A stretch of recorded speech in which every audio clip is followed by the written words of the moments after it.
പറയുന്നവർക്കും കേൾക്കുന്നവർക്കും ഒരുപോലെ മനസ്സിലാകാത്ത ഒരു വിഷയമുണ്ടെങ്കിൽ അത് സ്നേഹമാണ്. സ്നേഹം എന്താണെന്ന് ചോദിച്ചാൽ എല്ലാവർക്കും അറിയാം. പക്ഷേ അത് വിശദീകരിക്കാനും പ്രകടിപ്പിക്കാനും വളരെ കുറച്ച് പേർക്ക് അറിയാം. അതിന് കാരണം നിങ്ങളുടെ കയ്യിൽ ധാരാളം സ്നേഹങ്ങളുണ്ട് എന്നതാണ്.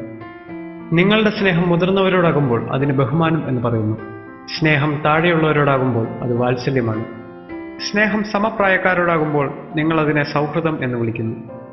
സ്നേഹം മറ്റു പദാർത്ഥങ്ങളോടാകുമ്പോൾ നിങ്ങളത് ഇഷ്ടമാണെന്ന് പറയുന്നു. ഇതിലെല്ലാം നിങ്ങൾക്ക് സ്വാർത്ഥത കാണാൻ സാധിക്കും. സ്വാർത്ഥതയില്ലാത്ത സ്നേഹത്തിന് പ്രേമം എന്ന് പറയുന്നു.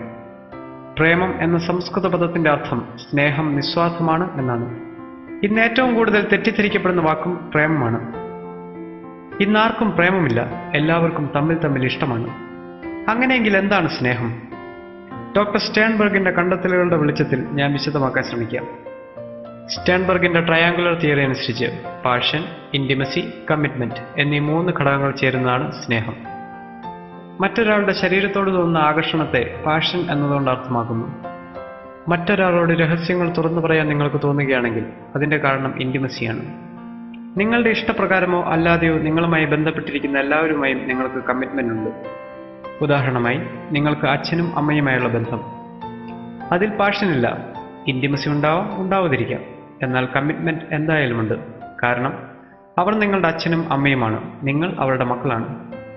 ഈ 3 ഘടകങ്ങളും ചേരുന്നതാണ് സമ്പൂർണ്ണ സ്നേഹം എന്ന് സ്റ്റേൺബർഗ് പറയുന്നു. ഇതിൽ ഓരോ ഘടകവും ഒറ്റയ്ക്ക് നിൽക്കുമ്പോഴും 2 ഘടകങ്ങൾ ചേർന്ന് നിൽക്കുമ്പോഴും പലതരത്തിലുള്ള സ്നേഹങ്ങൾ നമുക്ക് ലഭിക്കുന്നു. നിങ്ങളുടെ സ്നേഹത്തിൽ ഇന്റിമസിയും കമ്മിറ്റ്മെന്റും ഉണ്ടെങ്കിൽ ആ വ്യക്തി നിങ്ങളുടെ ബെസ്റ്റ് ഫ്രണ്ടാണ്.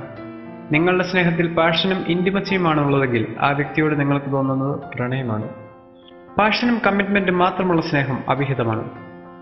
പാഷൻ മാത്രമുള്ള സ്നേഹം ഇൻഫാക്ച്വേഷനാണ്. ആദ്യ ദർശനത്തിൽ തന്നെ ഒരാളോട് നിങ്ങൾക്ക് സ്നേഹം തോന്നുന്നെങ്കിൽ അതിന്റെ കാരണം ശാരീരികമായ ആകർഷണത്വം മാത്രമാണ്. നിങ്ങളുടെ സ്നേഹത്തിൽ ഇന്റിമസി മാത്രമാണുള്ളതെങ്കിൽ അയാൾ നിങ്ങളുടെ ഫ്രണ്ടാണ്. കമ്മിറ്റ്മെന്റ് മാത്രമുള്ള സ്നേഹത്തിന് എംപ്റ്റി ലവ് എന്ന് പറയുന്നു. എല്ലാ ദീർഘകാല സ്നേഹബന്ധങ്ങളുടെയും അവസാന അവസ്ഥ എംപ്റ്റി ലവ് ആണ്.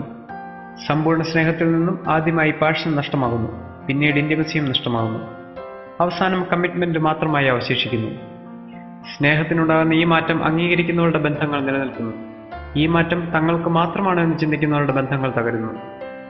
പ്രണയവിവാഹങ്ങൾ സാധാരണ വിവാഹങ്ങളെ അപേക്ഷിച്ച് സ്ഥിരത പുലർത്താത്തതിന്റെ കാരണം ഇതാണ്. ഒരു സാധാരണ വിവാഹബന്ധം ആരംഭിക്കുന്നത് എംപ്റ്റി ലവിൽ നിന്നാണ്. കുറച്ച് സമയത്തിനുള്ളിൽ തന്നെ കമ്മിറ്റ്മെന്റിനു പുറമെ പാഷനും ഇന്റിമസിയും വന്നു ചേരുന്നു. വർഷങ്ങൾക്ക് ശേഷം അവരുടെ സ്നേഹം എംപ്റ്റി ലവ് അഥവാ കമ്മിറ്റ്മെന്റ് മാത്രമാകുമ്പോഴും സമചിത്തതയോടെ മുന്നോട്ട് നീങ്ങാൻ അവർക്ക് സാധിക്കുന്നു. കാരണം വിവാഹത്തിന്റെ ആദ്യ നാളുകളിൽ ഈ അവസ്ഥ അവർ അനുഭവിച്ചതാണ്. പ്രണയവിവാഹിതരുടെ അവസ്ഥ ഇതിൽ നിന്നും തികച്ചും വ്യത്യസ്തമാണ്. അവരുടെ വിവാഹബന്ധം ആരംഭിക്കുന്നത് തന്നെ സമ്പൂർണ്ണ സ്നേഹത്തിലാണ്. അവരുടെ സ്നേഹം എംപ്റ്റി ലെവലെത്തുമ്പോൾ കമ്മിറ്റ്മെന്റ് മാത്രമാകുന്ന ആ അവസ്ഥയെ അംഗീകരിക്കാൻ അവർ സന്നദ്ധരാകില്ല. അങ്ങനെ ആ ബന്ധം തകരുന്നു. ദീർഘകാലം നീണ്ടു നിൽക്കുന്ന സമ്പൂർണ്ണ സ്നേഹത്തിനായുള്ള മനുഷ്യന്റെ അന്വേഷണം മരണം വരെ തുടരുന്നു. വളരെ കുറച്ച് ആളുകൾ ദൈവത്തിൽ ആ സ്നേഹം കണ്ടെത്തുന്നു. സ്നേഹത്തെക്കുറിച്ച് അറിയാനുള്ള എൻ്റെ അന്വേഷണത്തിൽ ലഭിച്ച പരിമിതമായ അറിവ് മാത്രമാണ് ഞാൻ നിങ്ങളുമായി പങ്കുവച്ചത്. ഇതാർക്കെങ്കിലും ഉപകാരമായാൽ എൻ്റെ ആഗ്രഹം സഫലമായി. വിനയപൂർവ്വം നിങ്ങളുടെ സ്നേഹിതൻ മെൽബിൻ സുരേഷ്.